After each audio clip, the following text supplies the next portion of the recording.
నందమూరి బాలకృష్ణ హీరోగా బోయపాటి శ్రీను దర్శకత్వంలో అత్యంత ప్రతిష్టాత్మకంగా తెరకెక్కిన చిత్రమే అఖండ 2 తాండవం. భారీ అంచనాలతో అఖండ 2 తాండవం చిత్రం డిసెంబర్ 12వ తేదీన ప్రపంచవ్యాప్తంగా విడుదలై ప్రేక్షకుల ముందుకు వచ్చింది.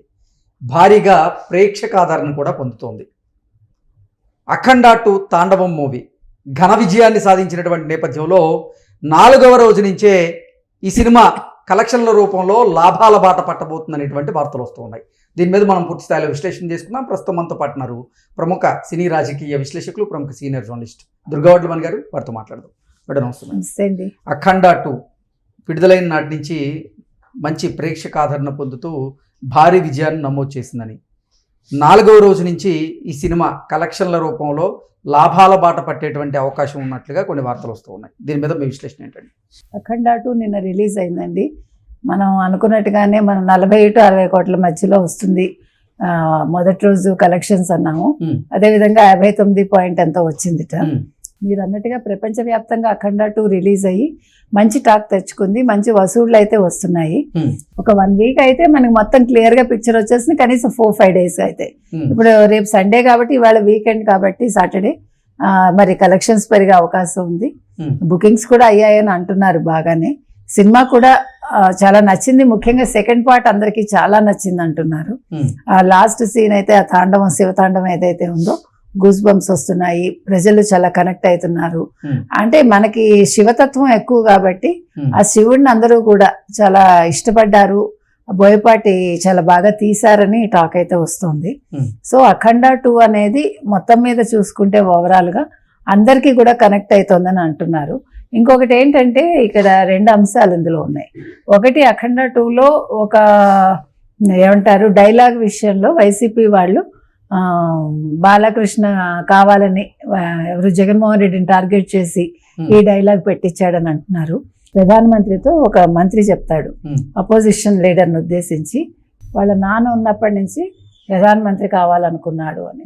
సో అదొక డైలాగ్ మీద ఇవాళ వైసీపీ వాళ్ళు ఓ ట్రోల్ చేసుకుంటున్నారు. రెండోది హెలికాప్టర్ ఇదైతే ఆ పైన ఉండే ఫ్యాన్ తిరుగుతూ ఉంటుంది, త్రిశూలంతో పట్టుకుంటాడు చూడండి.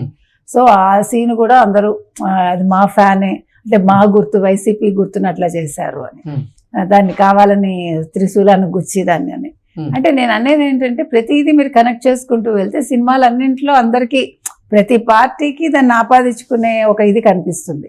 సినిమా అనేది లాజిక్ లెస్ సినిమా చూడాల్సింది ఓన్లీ ఎంటర్టైన్మెంట్ కోసం. అలా అనుకుంటే మనం మొదటి నుంచి సినిమాలు అన్నీ చూస్తే పార్టీలు, అప్పుడు ఇన్ని పార్టీలు కూడా లేవు. ఒక పార్టీ ఉన్నప్పుడే ఎన్నో డైలాగ్స్ వచ్చేవి పాతకాలం సినిమాల నుంచి తీసుకుంటే. కాబట్టి వైసీపీ వాళ్ళకి పని పాటు లేదని మనకు అనిపిస్తుంది. ప్రతిదీ మీకు ఆపాదించుకుంటే ఇప్పుడు జగన్మోహన్ రెడ్డికే నష్టం.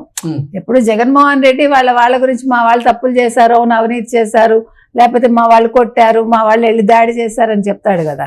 ఇవాళ రివర్స్ లో ఆయన పార్టీ వాళ్ళే మా జగన్మోహన్ రెడ్డిని అంటున్నారు. అంటే మీ జగన్మోహన్ రెడ్డి సంతకాలు సేకరణ చేశాడు కదా, అంటే ముఖ్యమంత్రి కావాలని, అంటే మీరు ఒప్పుకుంటున్నట్టు అర్థం. ఇవాళ రివర్స్ లో జరుగుతోంది అంతే. కాబట్టి ఇవాళ ఈ సినిమా గురించి ఎన్ని కాంట్రవర్సీలు వచ్చినా మీరు అన్నట్టుగా సినిమా బాగా వెళ్తోంది, కలెక్షన్స్ పరంగా కూడా బాగుంది. సో ఒక 4 రోజుల్లో మనకి క్లియర్ పిక్చర్ అయితే వస్తుంది. ఏది ఏమైనా ఈ సంవత్సరాంతంలో బాలకృష్ణ అఖండ 2 మంచి విజయాన్ని అయితే సొంతం చేసుకుంది. మంచి టాక్ అయితే వచ్చింది. ఓకే, అఖండ 2 భారీ అంచనాల మధ్య విడుదలైంది. ఈ సినిమా చిత్రీకరణ కోసం దాదాపు అంటే ఇటు రెమ్యునరేషన్ల పరంగా అలాగే టెక్నీషియన్ల పరంగా అందరి శాలరీస్ తీసేసి ఈ సినిమా నిర్మాణ విలువలు మొత్తంగా కలుపుకొని 200 కోట్ల రూపాయలు బడ్జెట్ అయినట్టుగా చెప్తూ ఉన్నారు. సో మొదటి రోజు కలెక్షన్గానే 59 కోట్ల రూపాయలు వచ్చాయంటే ఇక నిజంగా ఈ సినిమా లాభాల బాట పట్టాలంటే మరొక 3-4 రోజులలో ఖచ్చితంగా లాభాల బాటలోకి వెళ్ళేటువంటి అవకాశం అయితే ఉంది. అంటే 200 కోట్ల రూపాయలు క్రాస్ చేసేటువంటి దిశగా ఈ సినిమా పరిగెత్తు ఉంది కలెక్షన్ల విషయంలో. ఏమంటారు దీన్ని? ఖచ్చితంగా పరిగెడుతుందండి. ఎందుకంటే వీళ్ళు పెట్టిన పెట్టుబడి విదిన్ 2-3 డేస్లో వచ్చేస్తుంది. తర్వాత వచ్చేదంతా లాభమే కదా. అందుకే అన్నాను ఒక 1 వీక్కి మనకి కరెక్ట్ పిక్చర్ అయితే వచ్చేస్తుంది, లాభాలు ఎంత వచ్చాయి అనేది. అంటే పెట్టుబడి పక్కకు పెడితే. సో ఏది ఏమైనా మంచి మాట ఇది. అఖండ 2 అనేది విజయం సాధించడం, అది ఒక రిలీజ్ డేట్ అనుకుని ఆ డేట్కి రిలీజ్ కాకుండా కొంచెం పోస్ట్ పోయిన్ అయినప్పటికీ ఎవరు నిరాశ చెందకుండా వెయిట్ చేసి చూశారు. అభిమానులు కూడా సంతృప్తి పరిచింది ఈ సినిమా. సో చూద్దాం ఏమవుతుందో. ఓకే అండి, థ్యాంక్ యూ సో మచ్.